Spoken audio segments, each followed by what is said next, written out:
Good evening, ladies and gentlemen. Please take your seats. Our program is about to begin.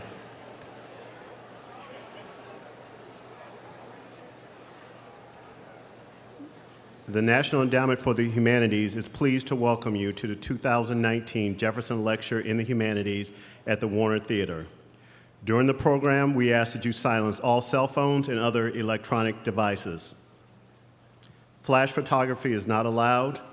We also ask that you do not ask the lecturer to sign books or give autographs. Ladies and gentlemen, please rise for the presentation of the colors by the Joint Armed Forces Color Guard. Forward,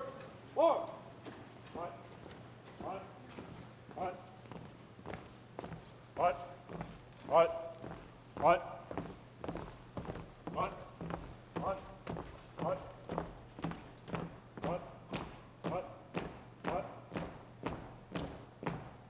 Colors, hold. Present, on.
Shoulder, arm.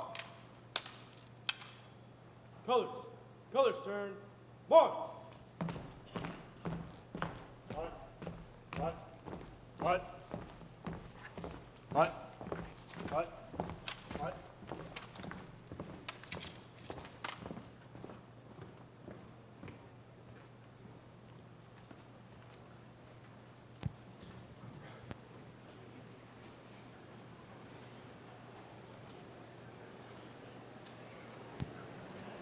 Please be seated. Ladies and gentlemen, the Chairman of the National Endowment for the Humanities, John Parrish Peedy.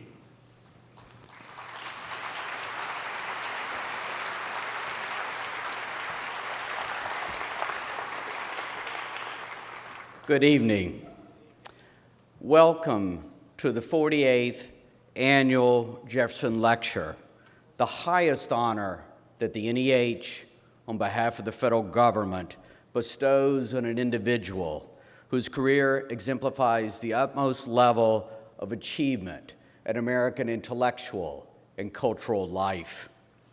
I want to thank the National Council on the Humanities for distilling the public nominations for the Jefferson Lecture into a short list for a robust discussion and for my selection.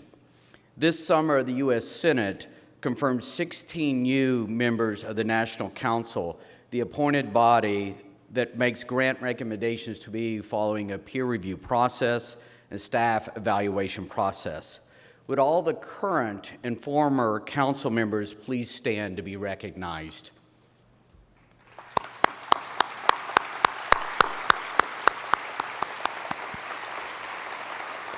Thank you. Thank you for your service. I also want to thank the National Trust for the Humanities, an independent nonprofit, and especially its devoted board chair, Bob Perry, and Vice President Von Boyce, for the Trust's long-term financial support of this event. And as you can see in the program, Mr. Albert Small of the Trust has been a particularly generous supporter of this endeavor for decades. And I also want to acknowledge Dr. Nancy Cable of the Trust Development Committee and the Howard and Abby Milstein Foundation for our ongoing discussions about how to extend the reach of the Jefferson Lecture across the nation. And I wish to personally thank two more individuals. First, Congresswoman Betty McCollum of Minnesota, a great champion. And if we can have her stand here.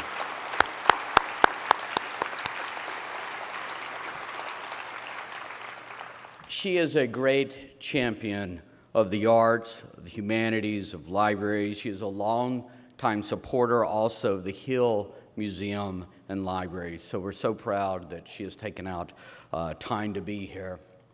Also, I would like to recognize my friend Esther McIntosh, President of the Federation of State Humanities Council. Esther, if you might stand. Esther.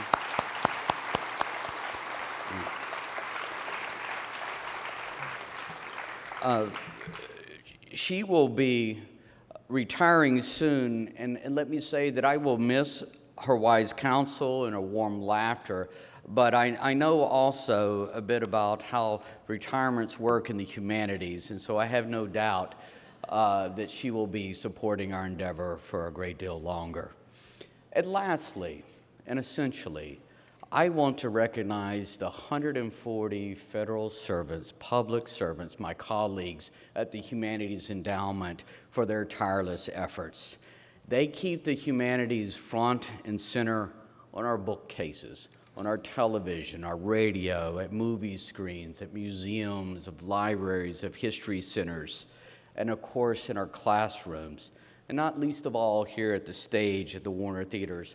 Will the Humanities Endowment colleagues, past and present, please stand to be recognized.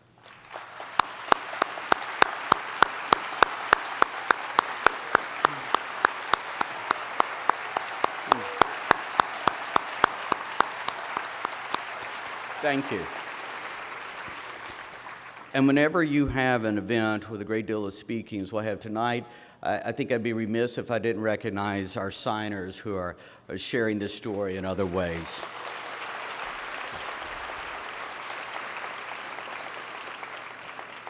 Now, I want to turn my attention finally to tonight's speaker. Father Columba Stewart, a Benedictine monk of the St. John's Abbey of St. John's University in Collegeville, Minnesota, and also the executive director of the Hill Museum and Library. And I'm proud to state that the NEH has awarded nearly $2 million to the Hill Museum and its efforts.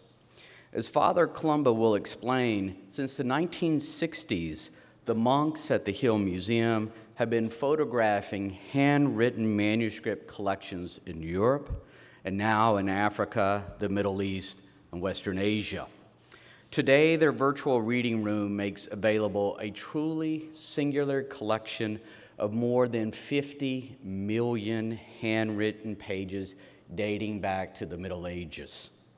Under Father Columba's leadership, the museum and library has worked with Islamic archives, Hindu archives, and Buddhist culture, as well as the original Christian archives. And I have known Father Columba, I would say, for only 2 years, but it feels so much longer. I came to know his work for a very good reason. The NEH staff had recommended an award to him in 2017, a little less than $350,000. So I decided to read the application from cover to cover before awarding the grant. And here's what I found there and in the time thereafter. Father Columba is learned, educated at Harvard, Yale, Oxford, educated but accessible. Indeed, when I went to Minnesota to interview him for Humanities magazine, we had a nice walk together on the beautiful campus. And honestly, sometimes when I truly admire someone, I actually dread those private moments because even accomplished people, even in the absence of a public audience, even then, sometimes they feel a need to brag. And I was hoping against hope that Columba would resist the urge. Then it happened. He said to me, "You know, I'm only the second Texan to ever deliver the Jefferson Lecture." That humble brag has to be the most Texas thing I have ever heard. Now, naturally, I let him know that I was only the second Mississippian to be confirmed as chairman. And Father Columba is marked by a joy of living and a sense of humor, as much as by a thirst for preserving and illuminating and sharing knowledge. He has a natural gift for languages, which is what we say when a person has studied endlessly, tirelessly throughout adulthood. He is a well-respected scholar of early Christianity and has received 2 NEH research fellowships. If he is an open book, then he is also one that calls out for an attentive reader. My colleague Meredith noted to me today in our walkthrough that Father Columba has called us to listen, to truly listen, which is an underlying theme of last year's lecture too. I don't know anyone in this city who believes we could not benefit from more listening across a dinner table, the political aisle, across this wondrous nation itself. For I do believe, as President Lincoln wrote, that the United States of America is the last best hope of earth. Tonight, I believe those words because of the work of our speaker and because of the work of his colleagues and his partners international.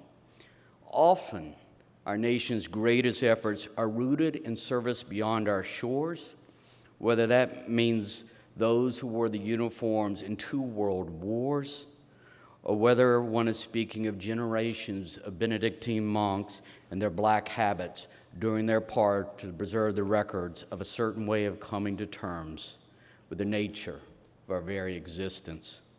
This vital work, ever ongoing, is the work of the humanities writ large. For the humanities unveil lives, reveal cultures, explain nations to themselves and to the world. So let us now turn to that long view. Please join me in welcoming the 2019 Jefferson Lecture in the Humanities, Father Columba Stewart.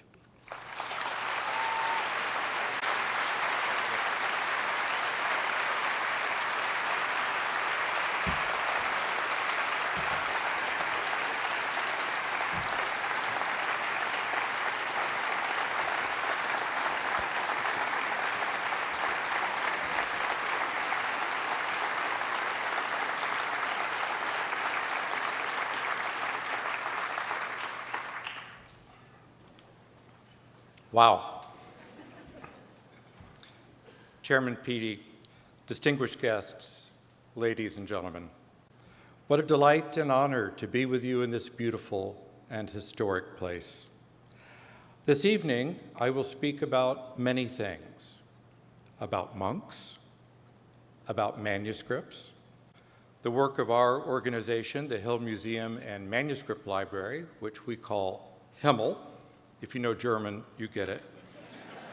And why the protection of cultural heritage matters here and now. Monks. In the year 1142, a powerful Benedictine abbot traveled to Spain. Known as Peter the Venerable because of his wisdom, he ruled a federation of 600 monasteries from his base at the Abbey of Cluny in Burgundy. The journey across the Pyrenees was long. His agenda was packed with kings and bishops and abbots and complex negotiations. Abbot Peter's visit to Toledo, reconquered a few decades earlier, after 4 centuries of Muslim rule, led him to a most surprising decision. He summoned scholars of Arabic Christian scholars of Arabic, and set them to the work of translating Islamic texts into Latin. Preeminent among those texts, of course, was the Quran itself, entrusted to an English cleric who had learned Arabic to gain access to scientific literature in that language, much of it Arabic translations of otherwise lost Greek classical texts. So what was this abbot thinking? He certainly was not a scholar of comparative religion, like you might find in a modern university. He was a medieval abbot, facing a powerful and highly literate religious tradition he considered to be fundamentally incompatible with his own. His intention was adversarial, but nonetheless, he embraced the humanistic principle that to understand people of another culture with different beliefs, we must listen to them in their own voice, learning their language, reading and understanding their texts. As a Benedictine monk, Abbot Peter himself belonged to a community of readers, engaged in the study of Christian sacred texts and related literature. This is the truth behind the familiar trope of a monk hunched over a copy desk, quill in hand, writing text on reams of parchment, a belief in the power of words. Shown here in the famous 12th century portrait of Edwin, Prince of Scribes, in the famous manuscript from Trinity College, Cambridge. Their labor of copying was for the sake of learning, learning for the sake of understanding, understanding for the sake of worship and thanksgiving.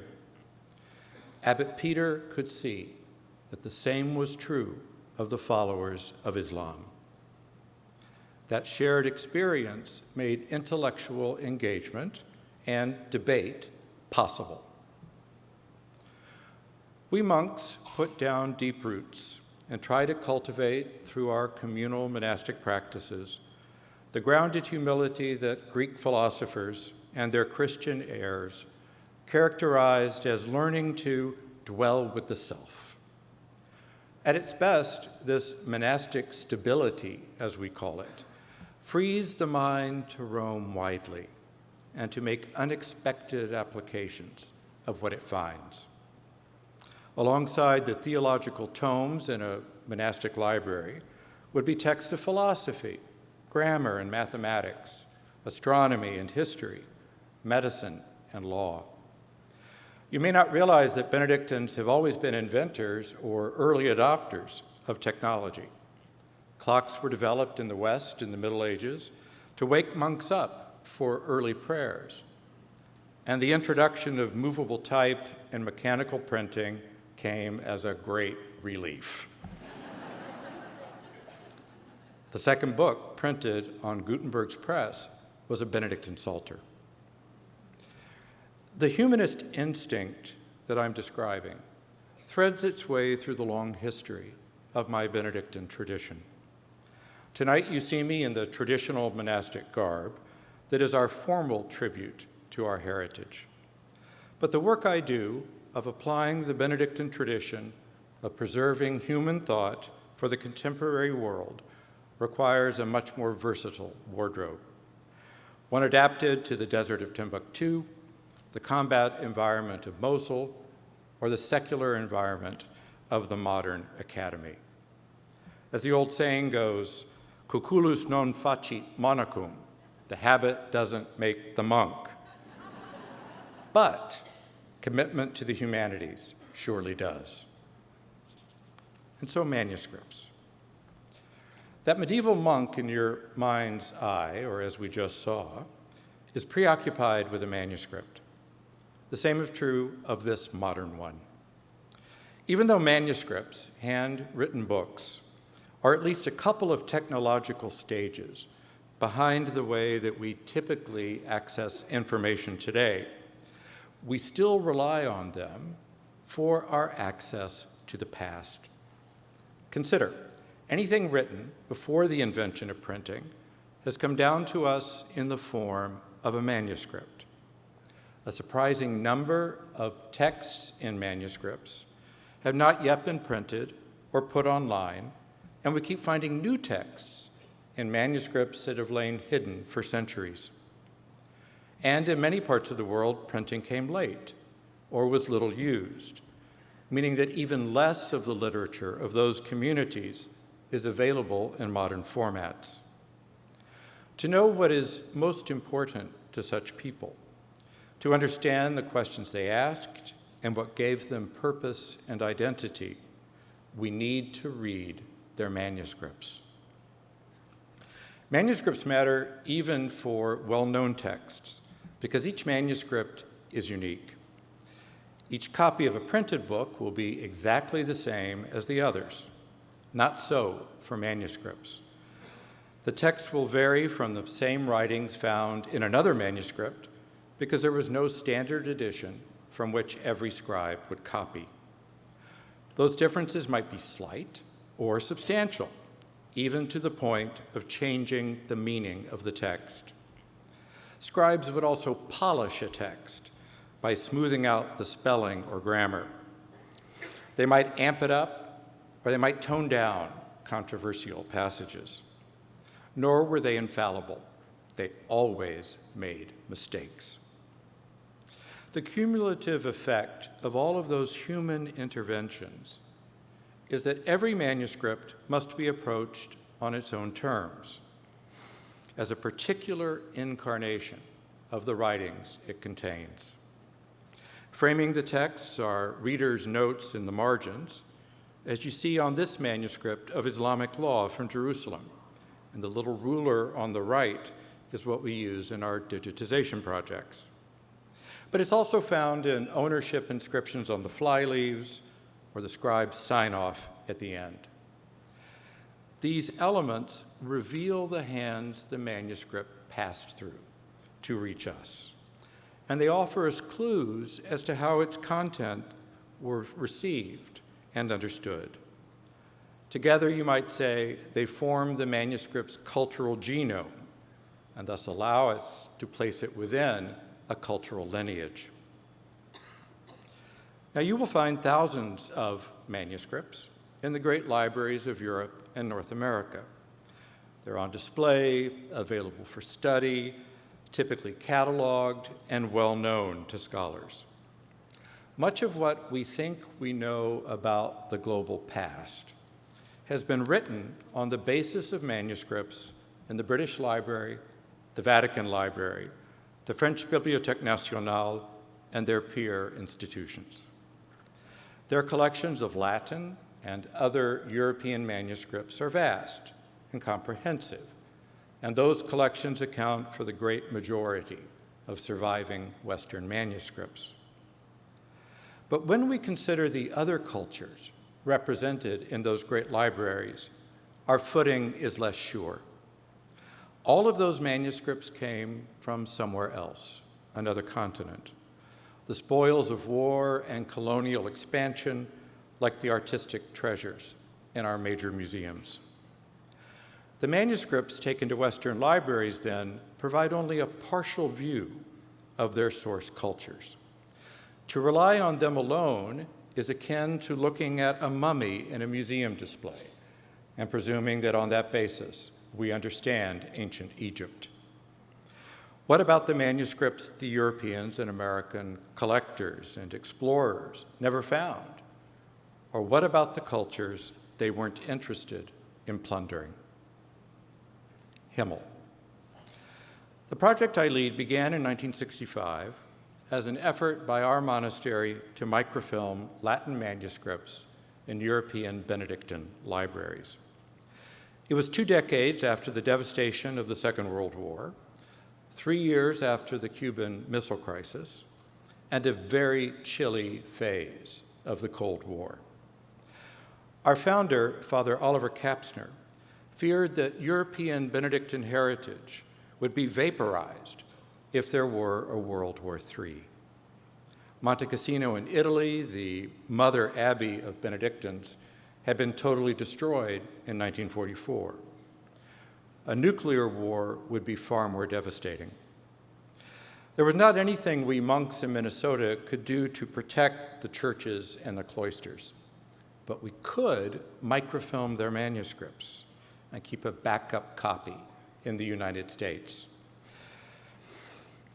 The Vatican Library had done something similar in the 1950s, depositing microfilms of many of their manuscripts at St. Louis University in Missouri. Our project started then in Benedictine monasteries in Austria, employing local technicians, as we always do, to involve them in the preservation of their own heritage. Austria was one of the few countries in Europe where monasteries actually kept their manuscripts. Those monastic libraries had not been seized at the time of the Reformation or the French Revolution or its aftermath. But very quickly, the scope of the work broadened to other types of religious libraries, then to universities, and even to national libraries. The pace was swift as we moved across Europe. And by the end of the 20th century, the result was a film archive of almost 85,000 Western manuscripts, mostly Latin, some in vernacular languages.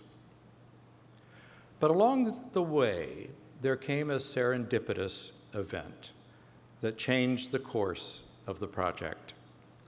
An American scholar of biblical text approached our then director, Dr. Julian Plant, with the idea of microfilming manuscripts in the monasteries and churches of Ethiopia. This great African nation is the home of an ancient Christian community that had never undergone the narrowing of the biblical canon, that is, the official list of writings which constitute the Christian Bible, that narrowing of the canon that occurred in other parts of the early Christian world. Consequently, Ethiopian Christians had preserved a broad array of texts, later excluded from the Bible of the Byzantine and Roman traditions. Because of British and Italian military and colonial incursions, there were already Ethiopian manuscripts in London and in Rome that provided a tantalizing glimpse of this unique form of Eastern Christianity and its literary riches. Microfilming began in 1971 with the work done by Ethiopians, the technical support from us, and funding from the NEH, among other sources. The situation in Ethiopia soon worsened when a violent revolution deposed the emperor and installed a communist government hostile to the church. Both emperor and patriarch would eventually be imprisoned and killed. So what had begun for us as a kind of archaeological expedition to discover ancient texts became a rescue project to preserve manuscripts. In a nation convulsed by political upheaval and then by civil war, the cameras kept going, working throughout the 1970s, 1980s, and even into the 1990s. In the end, 9,000 Ethiopian manuscripts were microfilmed under often harrowing circumstances. And from those microfilms of Ethiopic literature, the very history of that literature has been rewritten, thanks to the cataloging effort done by distinguished scholar and MacArthur Fellow, Professor Getachew Haile, and his colleague, Dr. William Macomber. This Ethiopian manuscript microfilm library also has demonstrated for us what happens to manuscripts in times of turmoil. A few years back, a professor from Howard University approached Professor Haile for help in identifying an Ethiopian manuscript recently donated to that university. She showed him photographs of the manuscripts, and on the basis of the photographs, Dr. Haile recognized it as one of the many thousands microfilmed in our project. After it was photographed in 1976 in Ethiopia, the manuscript was taken out of the country, and it found its way into a private American collection. Unlike most stories of this kind, this one had a happy ending. Howard University repatriated the manuscript to the monastery in Ethiopia from which it had been taken. If not for the microfilm copy, the origin of that manuscript might never have been known.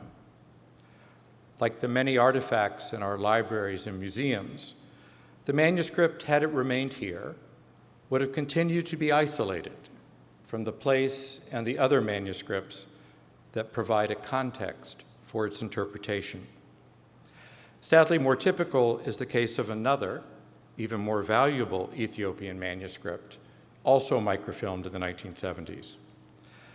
That one is now in a well-known private collection. In the online catalog, the provenance given for this manuscript is simply the name of the dealer from whom it was purchased. By the time these manuscripts were taken out of Ethiopia, the colonial era was over.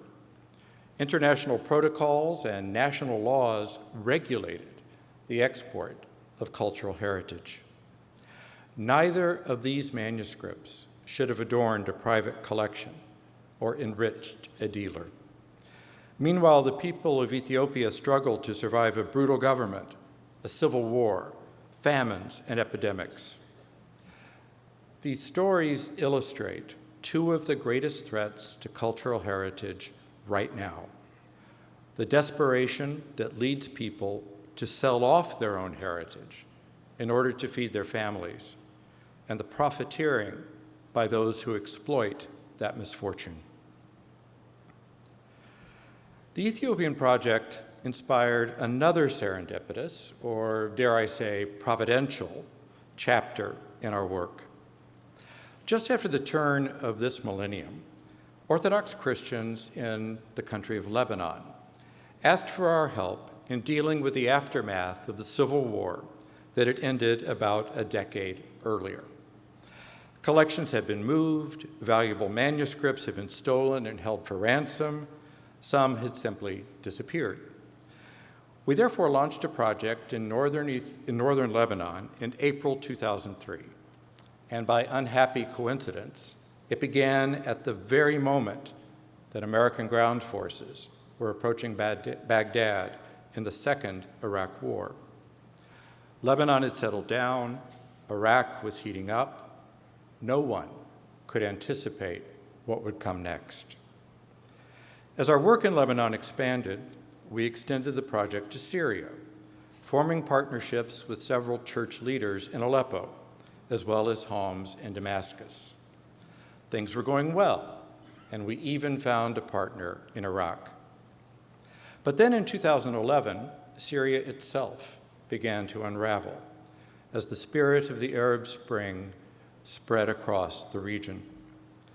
3 years later came the conquest by ISIS of much of northern Iraq, driving tens of thousands of Christians and Yazidis from Mosul and the villages of the Nineveh plain. The world had not seen displacement of peoples on this scale since the end of the Second World War and the partition of India in 1947. ISIS broadcast videos of their crude but effective demolition of ancient Assyrian and Christian monuments in Iraq. And then we watched the destruction of so much in Syria, including historic places such as Palmyra. In Turkey, where we had worked with the Armenian community in Istanbul, and even more extensively with the Syriac Christian libraries of the Southeast, the areas we had visited so many times became no-go zones because of rising tensions between Kurds and Turks, exacerbated by the Syrian conflict just a few miles away. As is often the case for ethnic and religious minorities, the Christians, those who had not already emigrated, were caught in the middle. In less than 15 years, so much of what we knew, or thought we knew, about the Middle East had melted away, replaced by the unpredictable and unfathomable. Throughout it all, our local partners kept photographing manuscripts as best they could, even as collections were moved, hidden, and in some cases destroyed. For too many of those manuscripts, all that remains are the digital images and perhaps a few charred pages. The human toll upon our friends and colleagues was immense. In 2013, the Syriac Orthodox Bishop of Aleppo, Mar Gregorios Johanna Ibrahim, was kidnapped along with his Greek Orthodox counterpart, Metropolitan Boulos Yazigi. They were never heard from again.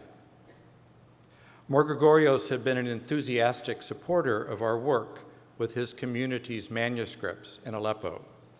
Many of those manuscripts had been carried to Aleppo in 1923 as Christians fled the Turkish city of Şanlıurfa, known in ancient times as Edessa, the very cradle of Syriac Christianity. These refugees were forced to leave their home during the so-called Sefo, Syriac word meaning sword, the systematic massacre of Syriac Christians that echoed the Armenian genocide only a few years before. In Iraq, it would be even worse. Our partner there, Father Najib Mikhail, a Dominican friar, had established a center for digitization of Christian manuscripts in Karakosh, an ancient Christian village between Mosul and Erbil. Since 1750, Father Najib's Dominican community had been in Mosul, the ancient city of Nineveh, where the prophet Jonah preached repentance. The kidnapping and murder of the Chaldean Catholic Archbishop Paul Raho in 2008 made it too dangerous for clergy to remain in Mosul, and they relocated to Karakosh. Father Najib gained access to important ecclesiastical and private collections across Iraq, and with our help, his team digitized thousands of Syriac, Arabic, and Armenian manuscripts. When I made my first visit to Karakosh in 2009, things did seem to be settling down in Iraq, but the situation remained tense. Because Americans were not very popular just at that time in the area around Karakosh, I was advised by Father Najib to present myself as a French Benedictine. Our common language was French, so there was a certain logic. By coincidence, we were in Karakosh at a seminary on the very night that President Obama announced the withdrawal of American troops from Iraq. So there we are, gathered in the community room of the seminary to watch the President of the United States on television, but of course, I was now French. Then a bright young man turned to me and said, I don't speak French. Do you happen to speak English? So what to do? I got about a sentence of Inspector Clouseau accented English out of my mouth. But it felt, and of course it was, utterly ridiculous. The next day, as I said goodbye to that young man, he leaned over to me and he said this: "We all have secrets. Yours is safe with me."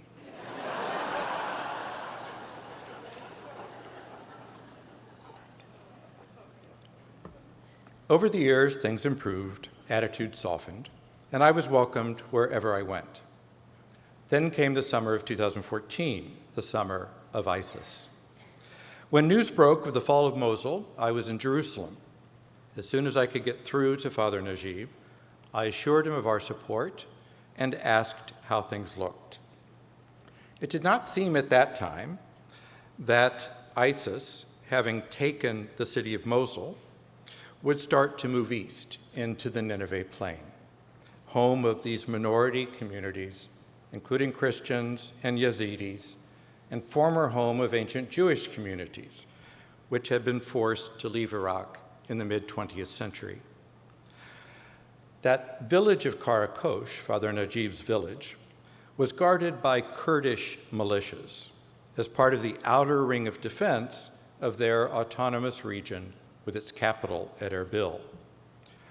Nonetheless, having already evacuated the manuscripts and archives of his Dominican community from Mosul to Karakosh, Father Najib decided to begin to move them again, quietly, to Erbil, that capital of Iraqi Kurdistan. It was a very wise move.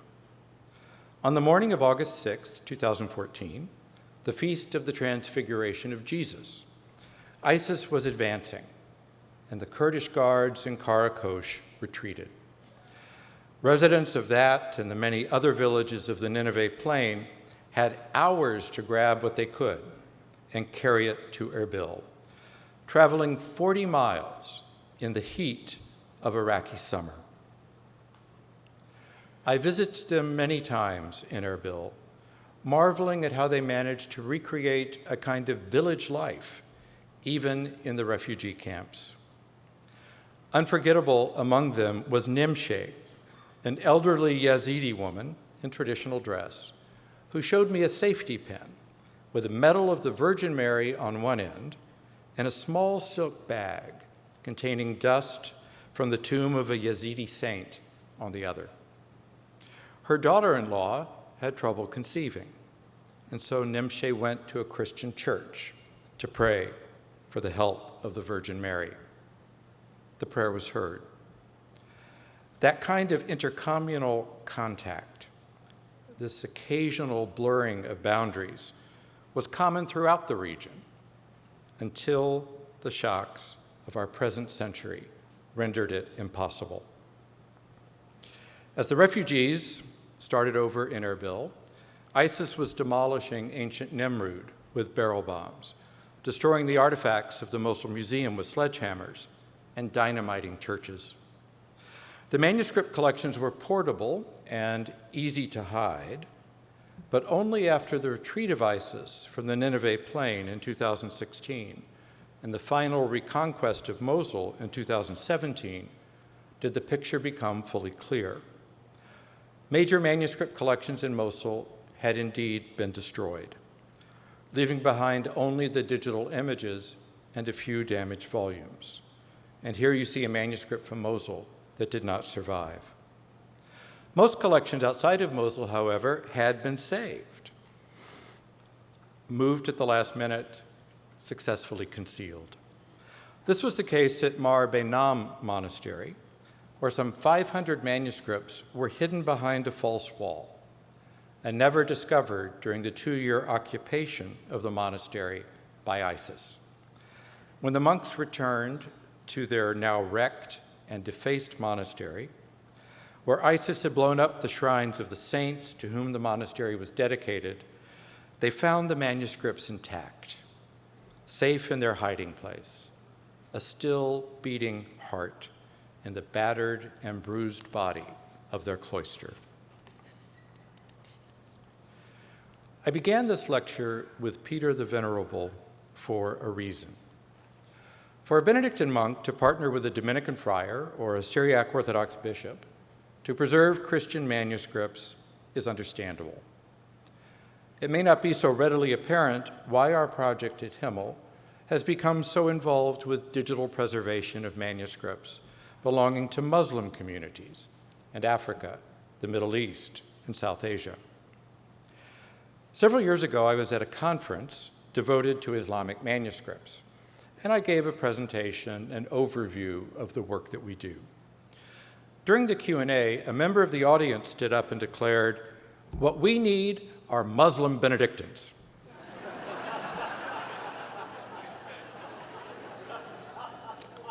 In fact, however, I have indeed had the privilege of working with Muslims around the world who share our passion for preserving manuscript heritage. But this new chapter in the work of HMML, like the others I've already recounted, began serendipitously with a conversation. In 2013, the Palestinian field director for our work with Christian manuscripts in the Old City of Jerusalem told me about a recent conversation with a friend in which he described his job at HMML. This friend belonged to an old and distinguished Muslim family. Fascinated by David's work, he said, "What about us? We have manuscripts." Well, on my next visit to Jerusalem, I met with members of the Buderi family and saw their library. The house is immediately adjacent to the Haram al-Sharif, also known as the Temple Mount. And from the window of one of the bedrooms, later to become the digitization studio, was a $1 million view of the Dome of the Rock. As I learned more about the family's library and discussed the project with our board of overseers, I became convinced that we must work with them. The Buderi manuscripts and the Syriac Christian manuscripts we had been digitizing at a monastery only a few minutes' walk away had coexisted, belonged to a cultural ecosystem that had existed since the arrival of Islam to Palestine in the 7th century. Christians and Muslims greeted each other in the streets, they had done business, they had engaged in religious disputes, and they had read each other's books. Like Peter the Venerable, their interest in the other's books may have been for the sake of persuasion or refutation, but it may also have been to share scientific and historical knowledge. All of the Hebrew manuscripts of Jerusalem, and indeed around the world, had already been photographed by an Israeli project. Our task was to do the same for the Christian and Islamic ones. That new phase of our work soon led to an even larger involvement with Islamic manuscript heritage from another fabled place, the desert city of Timbuktu in northern Mali. Timbuktu was at one time a center of political power, trade, religion, and culture. Located in the Sahel, the transitional zone between the desert and the savanna, the city was the terminus of trans-Saharan, savanna, and forest trade routes that brought salt, goods, and travelers from North Africa and even beyond, as well as gold, slaves, textiles, and other goods from the south. And of course, there were manuscripts traveling the same pathways. The recent story of Timbuktu is once again a tale of manuscripts moved and manuscripts hidden. The story of the evacuation of tens, even hundreds of thousands of manuscripts from Timbuktu by librarian Abdul Qadir Haidara is likely familiar to many of you.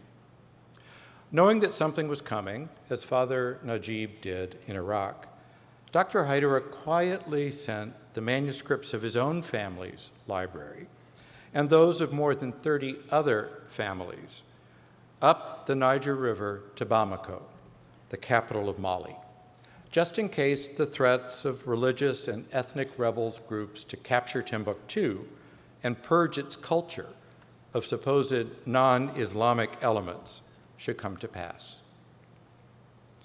In June 2012, those threats were realized. Timbuktu was occupied for several months, its shrines to Muslim saints destroyed, its superb music silenced, the tourist trade on which it depended for economic survival extinguished. Early reports suggested that its manuscripts had been burned, but those reports proved to be incorrect. Only a few manuscripts, left behind as a kind of false trail, had been destroyed. All of the others were safe, whether, like this one, moved to Bamako, or hidden in Timbuktu by families who have protected their manuscripts over the centuries from Moroccan invaders, French imperialists, and every other threat. We have been privileged to work in both Bamako and Timbuktu, reuniting virtually what was at one time a single manuscript culture spread across dozens of libraries in Timbuktu and nearby settlements. Despite its liberation in 2013 by French and Malian troops, the city remains exposed to violence. It is also the only place where I have experienced personal danger. caught up in an attack on a UN post in August 2017. My colleagues and I were not the target of the attack, but the target was very close by. We hid in our hotel room for safety, while shooting continued all around us for several hours. Eventually, we were rescued by Swedish troops attached to the UN military mission in Timbuktu and taken off to their well-fortified base. The experience was understandably traumatic for us, but its greater importance was as a reminder that the people who live in such places are constantly exposed to such attacks. They don't just fly in and fly out. They don't have UN forces to spirit them away to safety. They and their cultural heritage, as exists in manuscripts, song, textiles, in whatever form, are always at risk.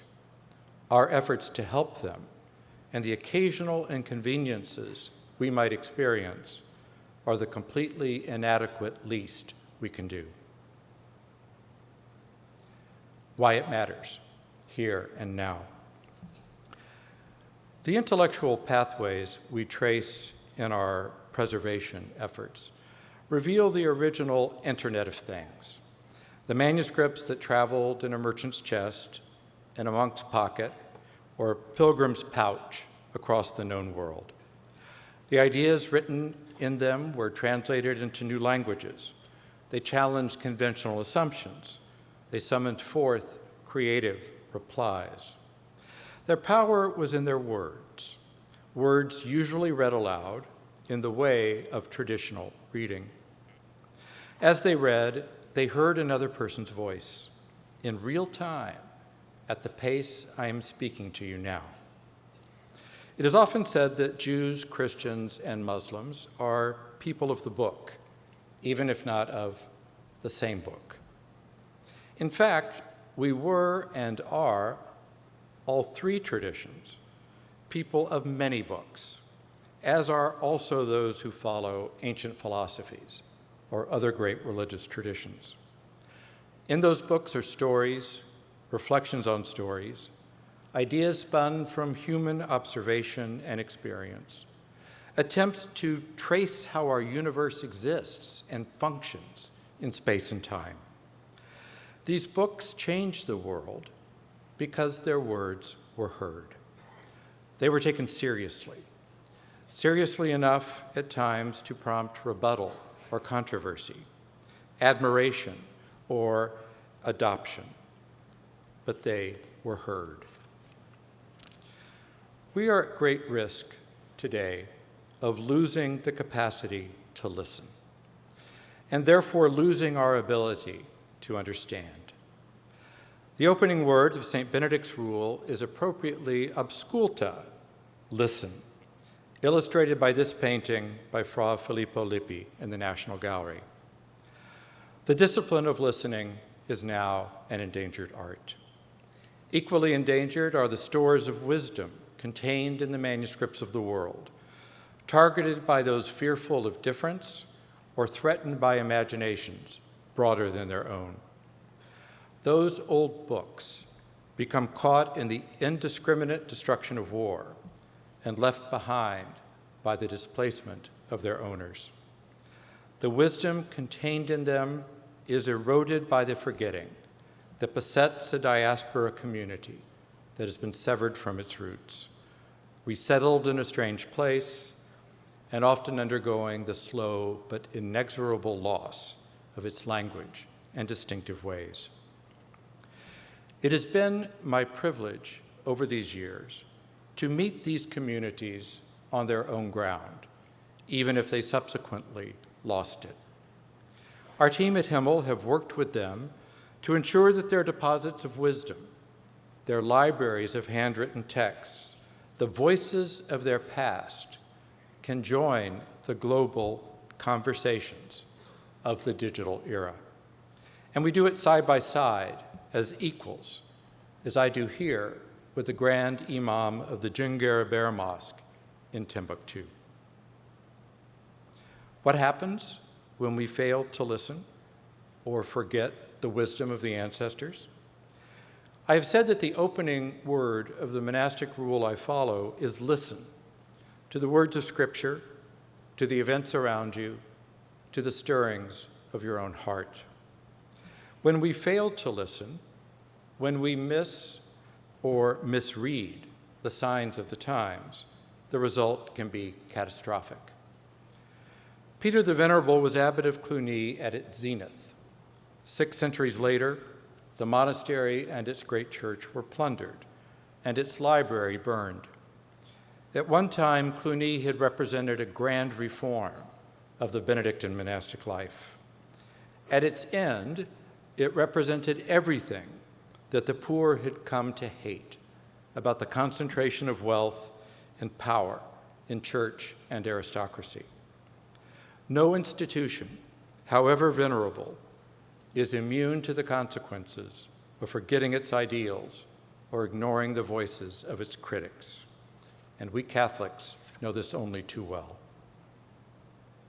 And yet, Benedictines are still here. As the motto of the bombed and rebuilt Abbey of Monte Cassino proclaims, Successa virescit, cut it back and it flourishes. Humbled by the Reformation, the French Revolution, and its aftermath, we had to rethink what it means to be monks in the modern world. We're still working on that. But what is true of my own small part of the human community is also true of nations when they forget to listen or simply give up trying. Our fragile planet has never been so threatened, nor the human beings who inhabit it so divided. The terrain for rational discourse has shrunk to a narrow strip between camps defined and limited by their political views, religious beliefs, racial or ethnic identity, beset by anxiety that too easily becomes fear and then violence. In such times as these, we must dig deeply into our respective stores of wisdom and offer whatever we find there for the sake of mutual understanding. The only possible basis for reconciliation and for the resolve to move forward together for the common good. And frankly, we need all the help we can get. Of course, that wisdom is found not only in manuscripts, but in the other records of our past. The power of words has illuminated our own nation's darkest and most troubled times, from the Civil War through Jim Crow and the Civil Rights Movement. Abraham Lincoln, Frederick Douglass, Martin Luther King Jr., the late Toni Morrison, my luminous predecessor at this podium. They called us to wrestle with our nation's original sin of chattel slavery and its woeful legacy. In my own lifetime, I have seen the death of Jim Crow, the unmasking of the myth that separate can be equal, the abolition of the poll tax in my native Texas, the desegregation of the schools I attended. And yet we still tolerate so many less obvious versions of these odious practices. We are not done, not nearly. And now we are facing a new temptation to ostracize and demean, this time because of the sincerely held religious beliefs of our Muslim brothers and sisters. This is not simply a divisive geopolitical issue, but an urgent local problem, even in my adopted state of Minnesota, with its immigrant Somali and other Muslim communities. As medieval Christians of Arabic came to understand, Christian scholars of Arabic came to understand, the enemy was not really Islam, however deep our theological differences. The common enemy was, and it remains, the fanaticism and ignorance that make understanding impossible. My roots in an ancient monastic tradition give me a certain perspective, and dare I say, a confidence and hope when considering the work that lies before us. I recall the story told long ago by a young African man confused and emotionally tormented, who heard the voice of a child chanting, "Tole lege, tole lege." Pick it up and read it. Pick it up and read it. He picked up the book at his side, and he read it as if for the first time. His name was Augustine, and in time he would become the finest writer of Western Christianity. But first, he had to pick up the book. Of course, it was a manuscript, and read. May we do the same. Thank you.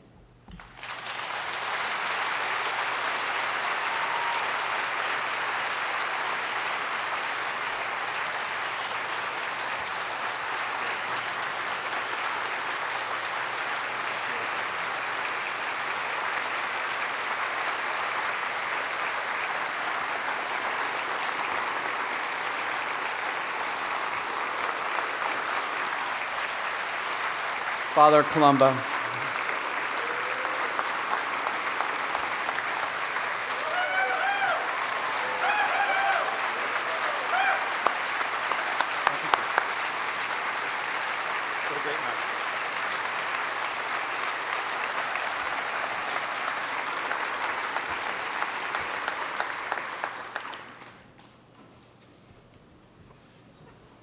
So extraordinary. In 1965, the founding legislation, the Humanities Endowment said in part, democracy demands wisdom and vision in its citizens. We are so fortunate to have had Father Columba share his wisdom. I think you have a sense of the vision at the Hill Museum, not just with Father Columba, but with his colleagues as well. And I think now you understand why at the Humanities Endowment, we value not only his scholarship, but his leadership. We value not only Father Columba's mind, but his heart. Now, in terms of tonight, we have a lot to take in, and maybe you'll share some of that with each other in the lobby. There'll be a bar open for purchasing drinks, there'll be some food, and we'll give Father Columba a moment to collect his wits, to decompress a little bit, and then he'll be out in the lobby as well, and my colleagues and I will. So we hope we might share together. There'll be copies of the magazine, and if they run out tonight, we only set aside 1,000. And I can tell you 1,000 is not going to serve this audience. We have done the math, but you can get that and not only talk about the work this agency has done at the Hill Museum, but indeed across the world, many language groups, including indigenous languages in our own land through oral histories. So thank you, good night, and be well.